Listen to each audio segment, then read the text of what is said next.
Hello, friends. Good evening.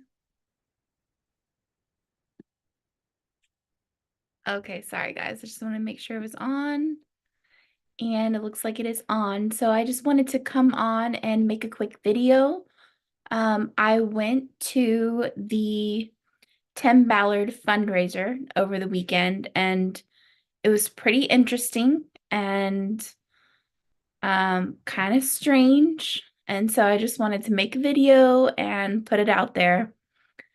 So welcome back to my channel. My name is Chelsea Colley, and I share information that I feel is important that's not being reported by our media.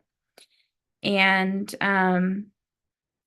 recently, yeah, I did go to this Tim Ballard fundraiser. It was at a venue in San Antonio on Friday night, Friday, April 19th, yesterday.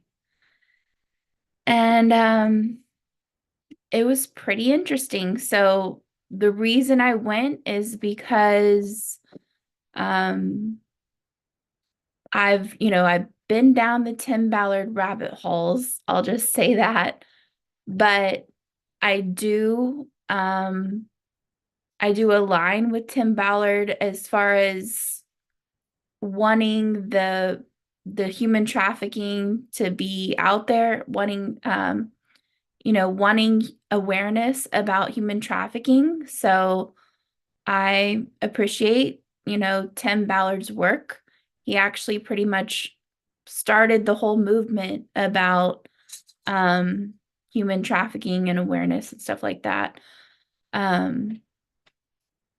And I know that those are probably keywords, so I should probably not say that again. But yeah, there is a lot of like questionable information out there, and there's a lot of allegations, and I don't know. I don't know, what's true and what's not because it's all just so confusing. But there was enough to have like some concerns, right? And I've made a video before about my concerns around the sound of freedom. And then I compiled my main concerns, and it pretty much boiled down to the children, like the safety of the children and the aftercare rehabilitation, that kind of thing. Um, the funding and the Knights Templar. And those are the three major topics that I brought up with Paul Hutchinson, executive producer of The Sound of Freedom, in our interview that I did. It was like 8 months ago. So yeah, I've been down all the Tim Ballard rabbit holes. I know all the accusations and everything. I know about the sexual harassment stuff that's out there. And also, I still wanted to just go to this event and see what they were saying, what they were telling people, what message they were putting out there, what action they were trying to get people to take. So that's why I went, because I just wanted to like learn more and understand what they were doing, like see what they were up to type thing. These are my puppies. This is Jasmine and this is Eddie. Aren't they cute? Oh, hi, pup. Hi. Oh, you saying hi? Sweet girl. They're the sweetest puppies in the world. Lay down. Lay down. Okay. So yeah, I'll get into it. So I had a friend that was able to go with me. So we went together, and it was at a really nice venue. It was at this venue called Padrotes Ranch in North San Antonio. So let me get a drink of water. I just want to kind of go through this chronologically so I don't leave any parts out because um it just was a very strange vibe. It was just very weird overall. And there was just a lot of things that like stuck out, so I'll try to go in order and I'll try to be methodical and try to do this like chronologically, but I'm sure some things will pop up here. Just different red flags and different weird things that we noticed throughout the evening. So at first when I first got there, my friend was already there, so we went inside and we went to like register or check in, and I gave them my name, which I had they gave away free tickets online. So this was a free event and it was a fundraiser, and they also served free dinner, which at first I was like, so it's a fundraiser, but it's free and they're giving free dinner? Like that part just didn't make sense to me. Um, and I called the venue and they're like, yeah, Tim Ballard speaking here. So I verified it was like a real thing. So anyways, when we go there, when we get to check in, I say, Chelsea Colley, and they did not have my name on the list, which doesn't really make sense because, I registered and I got the ticket and I got the confirmation in my email and all that stuff. Um, and she's like, go over to this other lady. And so we went over to this other lady who was apparently like a supervisor. And she said, okay, we'll just sit in the from 99 to 120. Those are like open seating at the back. So just sit at one of those tables. And so I was like, okay, great. We're going to be at the very back. So we went into this giant room, and it was like this is how I'm going to do.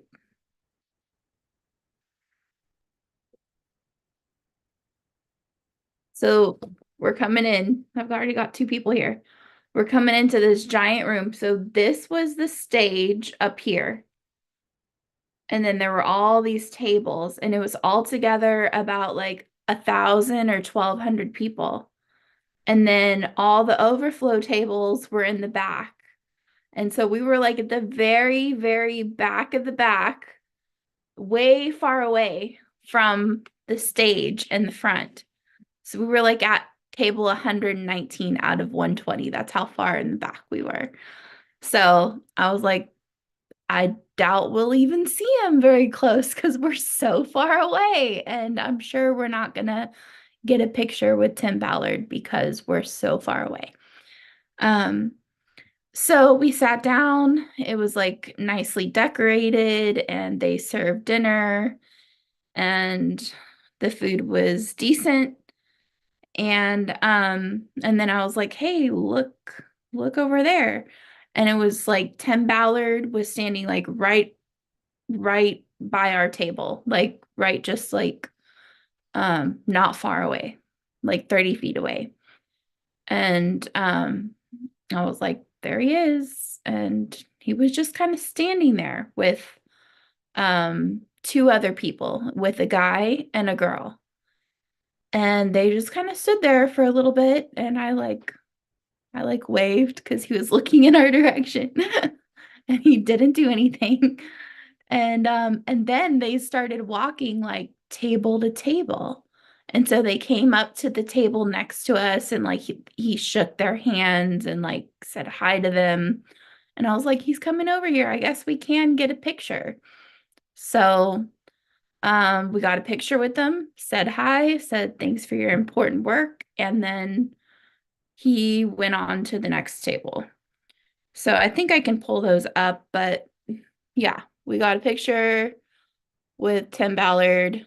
That's me, my friend Stephanie, and the Tim Ballard. And And then he went to the table next to us and he introduced himself to the lady and he's like, "I'm Tim Ballard." And she's like, "I know who you are. Like, we're here to see you."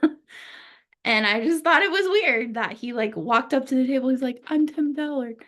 Um, so he was walking with them, with the guy and the girl. And my friend was watching them and noticing, and she's like, "Isn't that weird how he's so touchy-feely with him?" Because the guy, and I didn't pick up on this, like, thank goodness my friend was paying attention. But the guy that was next to him, he kept touching him. Like he kept like shooing him this way and shooing him that way and grabbing his waist and grabbing his shoulder. And it was grab, grab, grab, like just grabbing him, like leading him around like a little, okay, time to go to the next table. Like he was probably, I guess, trying to keep him on a time schedule because he was about to be presenting. So he quickly like finagled and moved Tim Ballard around so that Tim Ballard said hi to all the tables in this back of the back area back here, which doesn't really make sense because I think the people at the front actually paid good money, like to have tables up there. So it was just kind of surprising, that he would just be at the back. But anyways, so the way they started out the event, they started out playing some so this event, the charity was called Women's Haven, and they're a pro-life charity, and they try to convince women who want to have abortion to keep their children. And that's how they say that they are saving babies. And so it's a pro-life organization, a Women's Haven, this fundraiser was for. And so the first video, like they didn't come on and say hi or anything. They just started playing a video. And it was like a couple different um videos of children, like happy videos, like children having fun and like funny videos of children, which just it was just a little strange because it was just like out of nowhere the event started and no one said hi or anything. They just started playing some funny videos of children. And then they come on and they're like, "Oh yeah, well, blah blah blah, we're here, thanks for coming." And we're here to raise money for a women's haven, and did this like introduction. And they're like, "We're going to talk about some pretty like uncomfortable topics tonight." And, it's like these conversations are necessary. We need to be having these hard conversations.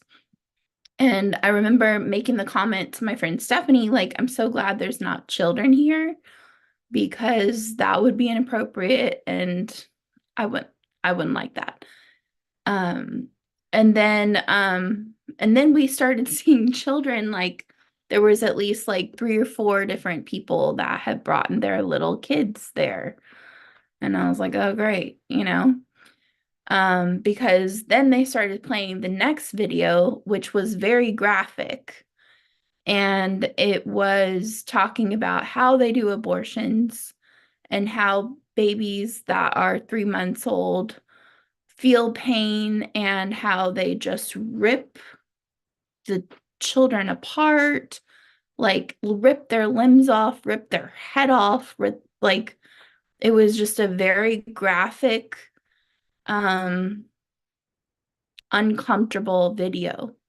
And it's almost like they didn't want to start with a graphic, uncomfortable video, so they added in the happy children, funny videos at the beginning. That's what it felt like to me.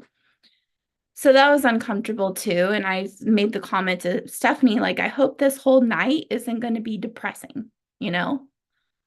Because when you come to a fundraiser or you come to hear someone speak, it's like you want to hear something uplifting and something motivational and something that's going to, help you take inspired action, not just like hear about these horrific things.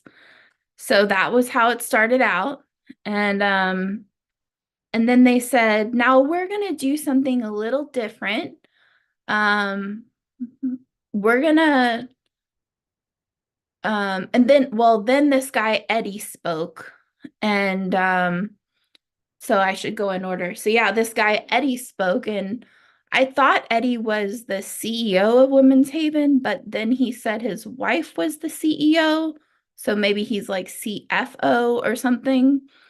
But he spoke for a while and shared about, how the foundation was formed and all that, and made a couple jokes here and there. And then towards the end of his presentation, he said something that I was like, wow. This is what he said. He said, he was talking about the importance of saving children and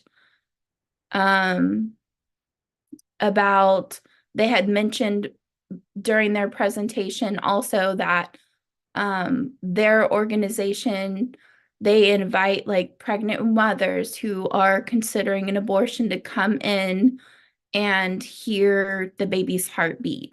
And then they basically try to convince the mother to keep the baby.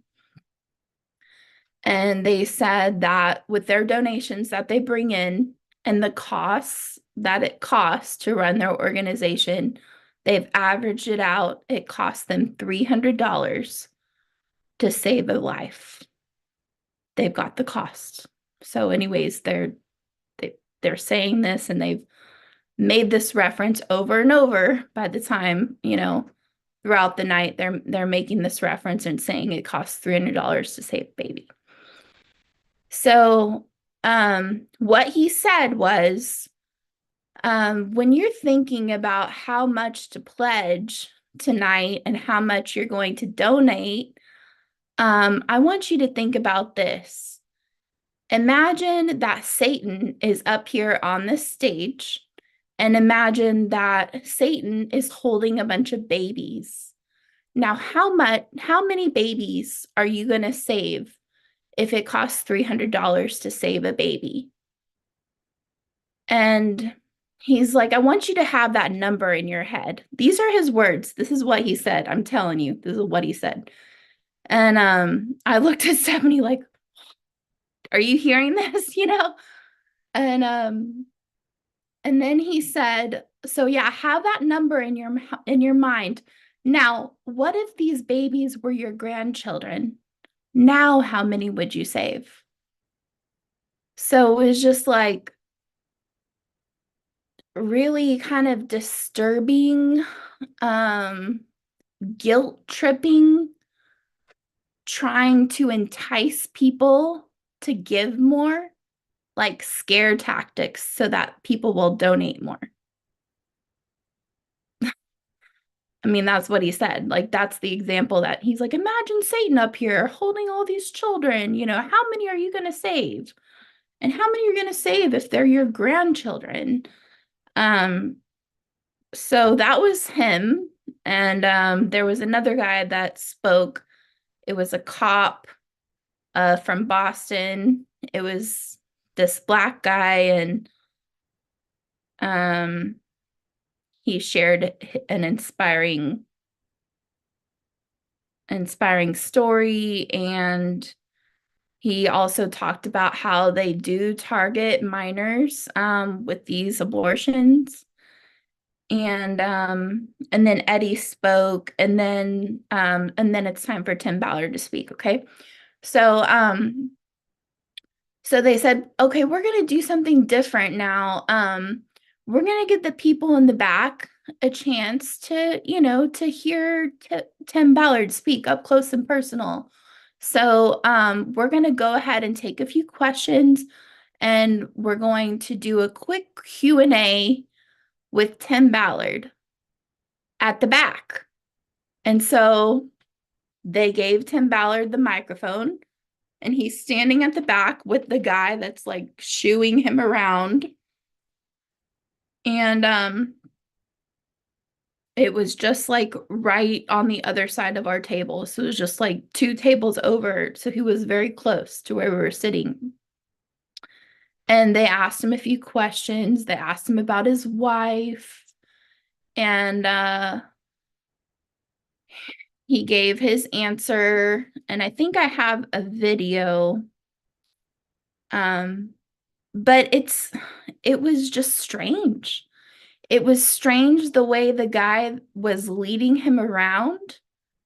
And another strange thing was that Tim Ballard wasn't just standing on his own. Like, he would have a second where he took his hand off of the chair, but then he would put the hand back. So it's almost like maybe he had an injury and he couldn't stand on his own without holding on to something.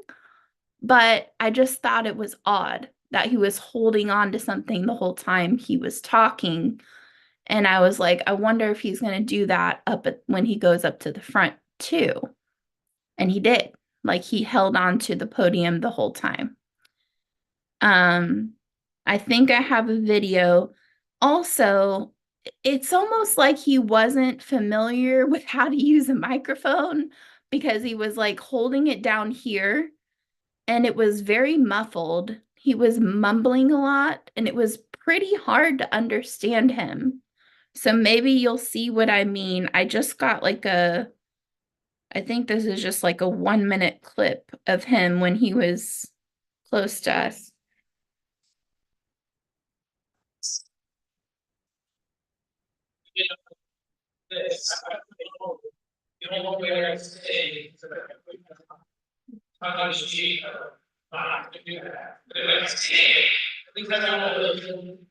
And she responded by saying, well, she actually resonated.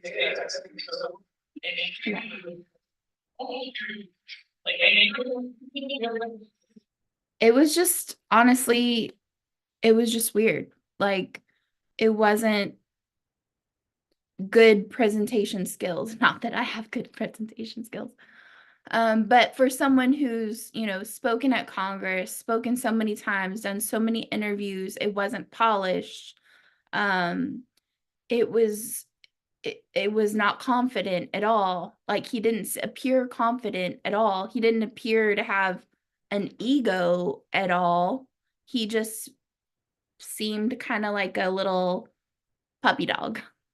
He kind of seemed like a puppet on a string. They were leading him around, and then, like I said, like, he let go for a little while, but then he had his hand back on the chair. So I just thought it was just strange. And me and Stephanie were like, what? Because we thought this guy was this big badass, right? Like, where's the badass that we envisioned? Because this is supposed to be the guy that like went in and rescued all these children and led these missions. And he did not seem like a confident person who knew what he was doing or knew really what he was talking about.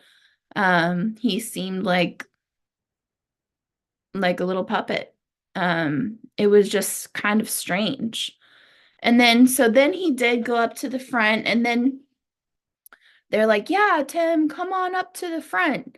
And he's like, do you guys have any questions while I'm walking up? And he's like, just yell them out. And so he was just awkward AF. He was awkward. And it was weird. And it was just strange. It was just a strange vibe. It wasn't a confident thing at all. And maybe he was just having a bad day. But it just didn't seem like, you know, the guy that I've seen talk and heard about and all that stuff. Um it just seemed like he was a little lost and not clear, and um it just seemed like he was kind of like going through the motions almost, and people were leading him around to handle him. That's what it seemed like. And I actually do have a picture of the guy. This is the guy right here. So this guy right behind him, that guy that's looking at his phone right there, the bald guy, and he also had a clipboard in his hand a lot of the time too, but he was like what appeared to look like his handler. That's just, I'm not saying that's what it is. I'm just saying that's what it looked like and that's what it felt like. Um, so yeah, so he went up and he spoke, and he really didn't say anything different or new. He talked about how he spoke at Congress, and let me look at my notes on my phone just to make sure I don't miss anything. One of the things he did say is that there's going to be a Sound of Freedom 2 coming out. And he said that the Sound of Freedom 2 tells the story of two of his current children being rescued.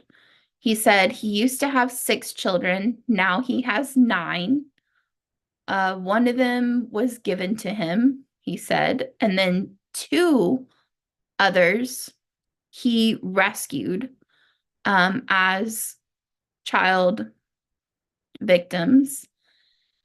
And that Sound of Freedom 2 is going to tell the story of his 2 children being rescued.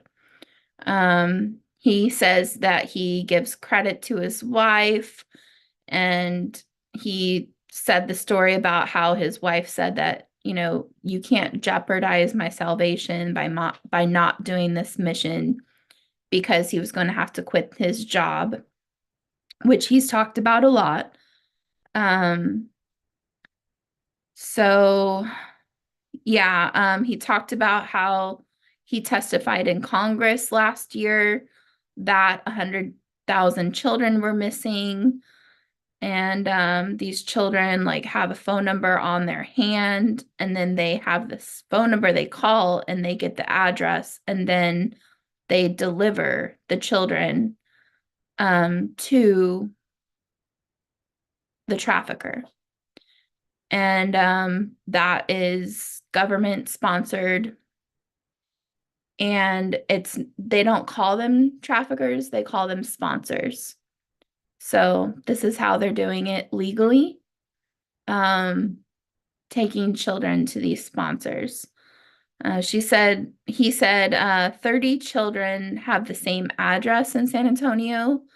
And I believe that is something that was uncovered with Tara Rodas. If you haven't seen her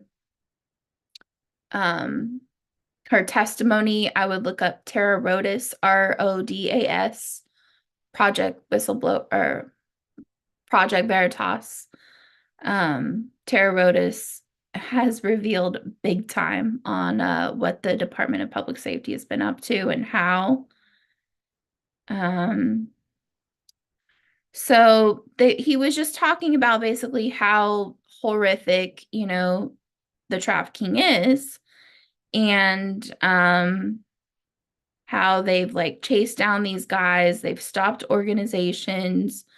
Some of these pedos that were connected with NAMBLA, like it's the North American Man Boy Love Association. And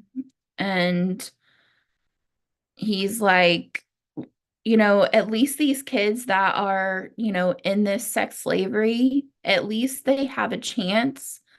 The children that they're trying to get women to abort, like they don't even have a chance. And so he was saying, um, you know, give your money to this organization because they're going to save children. And, we can try to help the children that are in sex slavery and like at least they have a chance, but these other kids in the womb, like they don't have a chance. I know I just said that, but he was reiterating that and saying like this is how you can save a child. This is how you can rescue children too by donating to this organization. So so after he was done talking, then like the other guy came back up, the cop guy, and he talked about how we're going to like give and fill out our pledge forms. And he instructed everybody to pull out their pledge forms at their table. And every table had a bag with these pledge forms inside. And so, like, we open up the envelope and there's this form and it says how much you want to pledge monthly. And then they have different levels. And then he gave all these instructions, and it was like all these really complicated instructions um, about how to give. And they wanted you to write down your, like, either your credit card information or your account information on this piece of paper.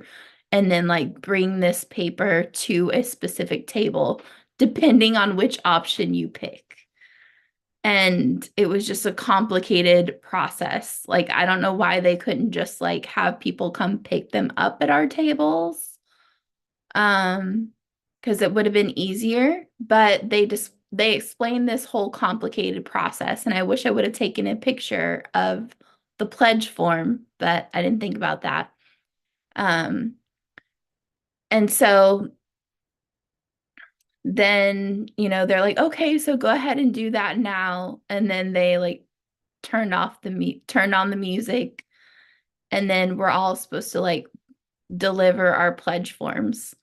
And I was just like getting nervous at this point because I was like, are they going to make us like stand in a line and say like how many babies we're going to save? Because that was part of it too. It was like, I want you to think about now how many babies you're going to save and what number you're going to put that down on the pledge form. And then it's $300 for each baby. So that's how much you need to give. And they said that it was like their goal to save 100,000 babies. So that's $300,000 they need to raise tonight. So it was just strange. It was just odd. It was weird. It was like icky, and it was fear-based. It was like really depressing.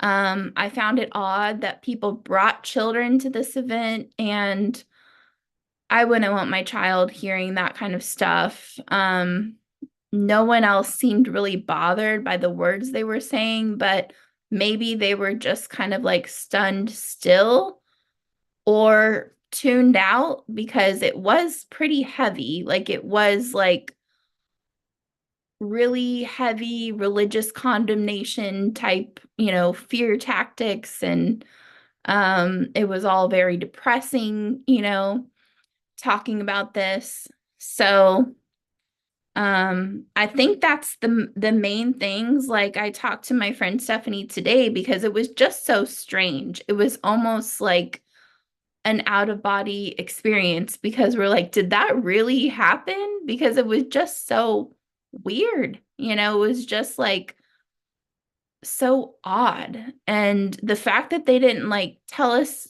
in ways that we could take action locally or what we could do if we couldn't afford to donate, or, they didn't like say anything like loving or inspiring or like, really appreciate the audience for coming. And um my friend mentioned Twilight Zone, like it felt like we were in the Twilight Zone. It was just doo-doo-doo. Weird. So for me, it's like I can't say that wasn't Tim Ballard. I mean, it could have been, I mean, surely could have been him, it looked like him. Um, but it just felt icky and it didn't feel like him. Like Tim Ballard would be confident and coming in and knowing what he's talking about and looking like a celebrity, right? He didn't have any security. And it's like, that's a big event. That's, 1,200 people. You're going to have a celebrity and then not have security. I mean, not that we noticed. We didn't notice that a single officer or a single security or anything like that. They had parking attendants, but no security. Um, so yeah, it was just strange. It was strange how the guy was leading him around. It was strange how like Tim couldn't stand on his own, like he had to hold on to something. And the whole thing was just pretty weird. So I am gonna share um let's see.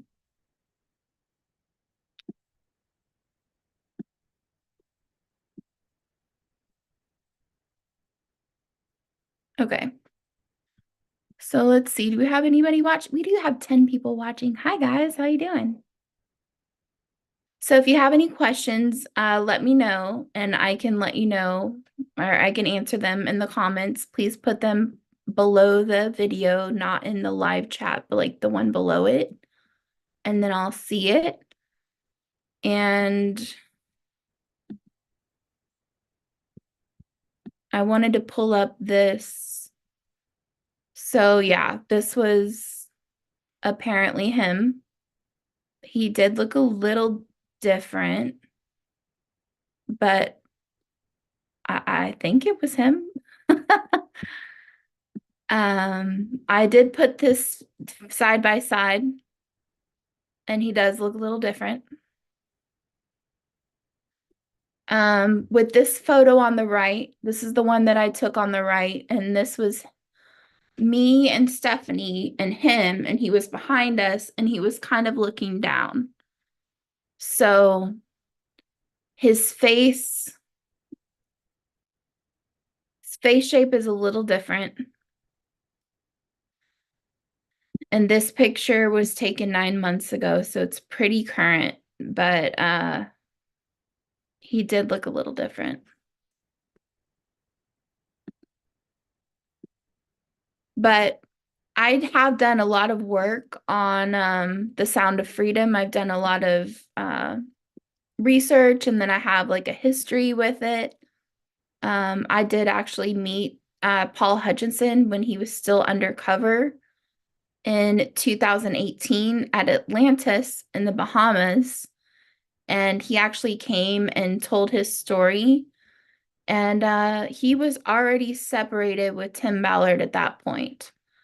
And then I did since interview Paul Hutchinson, who was the executive producer of The Sound of Freedom. He was also the initial funder for so many rescues, like over 100 rescues, I think with Tim Ballard. But he funded a whole bunch of rescues. And then when they started to talk about making a movie, because all these people were doing documentaries, they started talking about making the movie. Paul Hutchison was the first money in for the movie. He funded all the pre-production. And so those concerns that I had about the children, the funding, the Knights Templar, I brought all of that up in my interview with Paul Hutchinson, which you can find on my channel. And also Paul Hutchison told me things like behind the scenes, and I think I can say it now because he's already come out publicly and said this publicly here in this video. But he said that like more information is going to be coming out about Tim Ballard.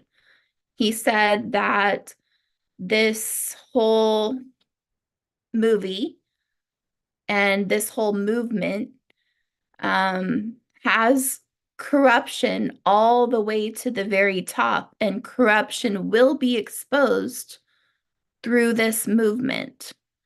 So Paul's main concern about this, the stuff coming out about Tim Ballard and Sound of Freedom, his main concern with that was that people would try to cancel the movement. And we're not canceling the movement, okay? We're not canceling the movement because this is about the children. This is not about any one person. This is not about one hero. There were so many heroes. And if you watch this video that Paul did, he did this like 4 months ago. And he totally lays out all of the major red flags when it comes to Tim Ballard. And this is not some Tim Ballard exposed channel on Rumble or Substack or Twitter or X. This is someone who knew him and worked with him very closely for years and years. And he was very loyal to Tim Ballard until it came to the point where it came in this video. And I highly recommend you watch this and check it out. So crap. There's a lot of good people who are donating money to him and his foundation who really believe that the majority of their money is going to the rescue and rehabilitation of the children. This is a whole bunch of TV stations and promotions of Tim Ballard's face, but I'm not okay with that if the purpose is a political run or anything other than helping to rehabilitate these kids. The worst thing that can happen is for millions of good people who saw the Sound of Freedom movie to then get disenfranchised and not wanting to help fight this evil. Thinking that for some reason, because somebody is working in a place that's out of integrity, that somehow that child trafficking doesn't exist. Not true. I have been there. I've been there so many times and so many good. So honestly, I kind of think like Paul Hutchison is one of those heroes. And I think he should get some more credit. But he does raise some very important red flags. Pull this back up. He does point out some red flags, like stuff that Tim Ballard did that like he's like, I should have stopped at 1 and 2 and 3 red flags, but there were so many red flags. Like for example, he explains in that video that Paul Hutchison really wanted to recognize the unsung heroes that had not been recognized for their important work. Because obviously human trafficking, like, abolishing human trafficking is not just a one-person job. It takes a lot of people, and there's a lot of good men, and I'm sure women too. And he wanted to recognize those hidden heroes. And so he collaborated, and there was about like 10 different charities, like Tim Ballard's charity was one of them. And they had all these charities, as part of this event, this Hidden Heroes event. And he said that Tim Ballard called him 2 days before the event, and he said, if 100% of the money doesn't come only to my organization, I'm not going to come. And he had to then like convince him to come. And he said, look, and so he tells the story in that video. I'm not going to tell the story, but and then he also tells the story about so all these red flags and him walking out of that fundraiser because his picture wasn't up there, and so many other things. Like Tim Ballard has manipulative ways where he cancels people and he blocks people if they try to say anything against his organization. And then after Paul didn't like what he saw he then did the same thing to Paul. But Paul explains in that video, if you watch that video, I would suggest you watch the whole thing. I watched it when it came out 4 months ago, and I watched it again Friday night on my way home after the fundraiser because I was like, something ain't right here. And then it gave me more ideas of like things that I wonder what's going on. So Paul Hutchison said that um,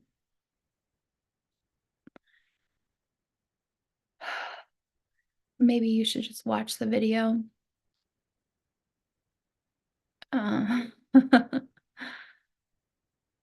yeah, it's kind of hard to explain, but you just watch that video and then he explains that like Tim Ballard invited people over and so was at Paul's house and one of the people that was there was Glenn Beck and there was other people there too.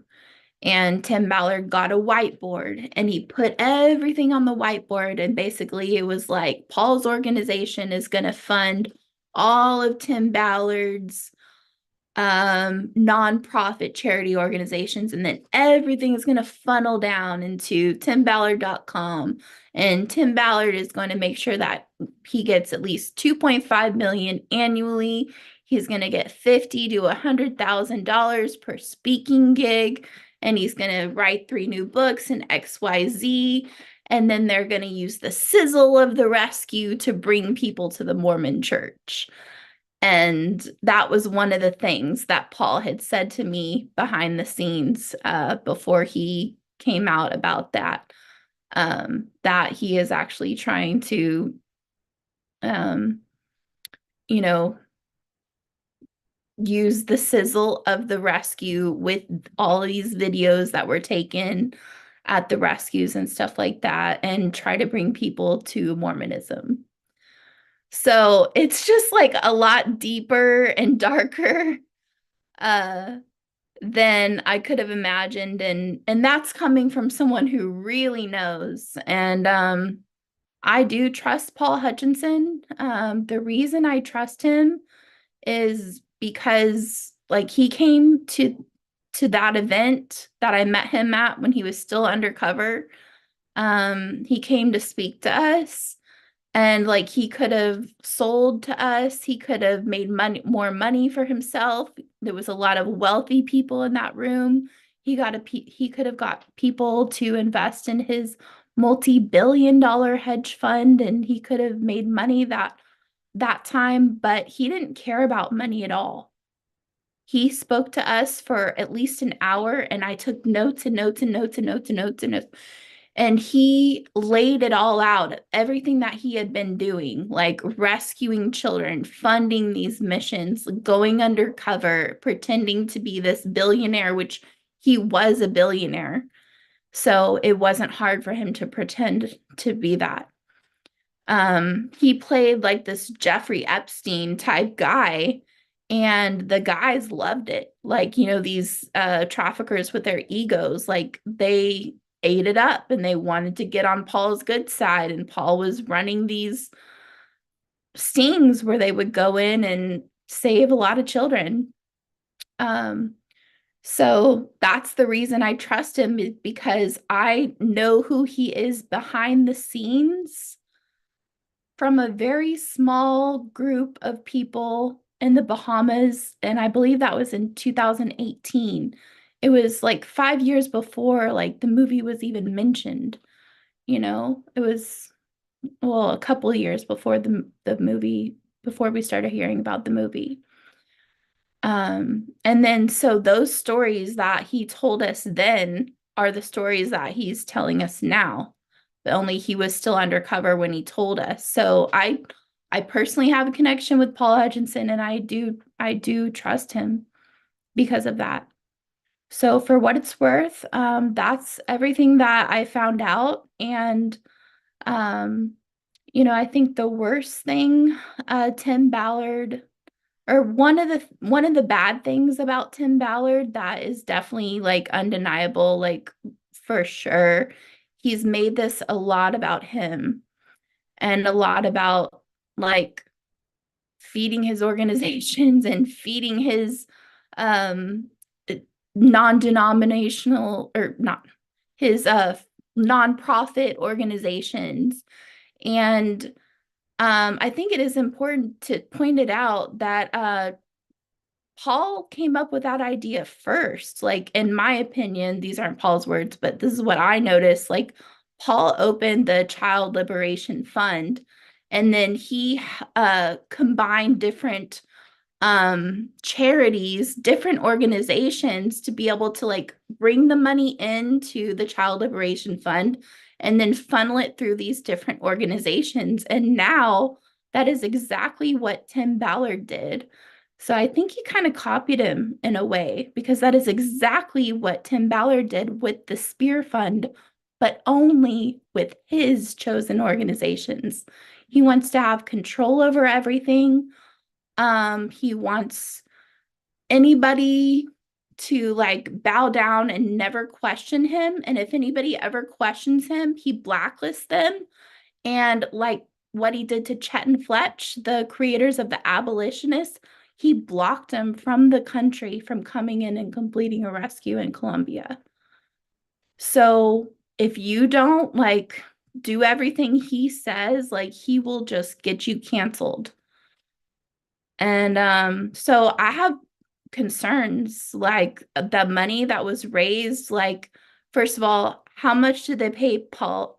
How much did they pay Tim Ballard to come speak at that foundation, right? And then how much of the money was raised does Tim Ballard get to keep? Those would be the two questions I will be wondering. And then also I would wonder how come he had a handler at the event and how come this bald man with a clipboard was leading him around and how come he couldn't stand on his own without holding on to something? It's just weird and it's just things worth pointing out. So I'm not saying anything like for sure. I'm just saying it was just a weird feeling and it just didn't seem like the real Tim Ballard. It just didn't seem like the feeling. The feeling for me is that that was not him. I could be wrong, but that was the feeling. So I think that's everything. But if you have any questions, let me know. I can talk to you more about this Sound of Freedom stuff or about, um, Paul Hutchinson and what I think is actually going on and that kind of stuff. So just let me know what else you want to hear about and talk about and what questions you have. And I'm going to check on YouTube. It's really late, but I'm sure I've got some of my Australian audience. They're already awake. So yeah, if you have any questions, go ahead and comment now. And if I don't see anything, hi, Morning Flower. Hi, Dirk Zink.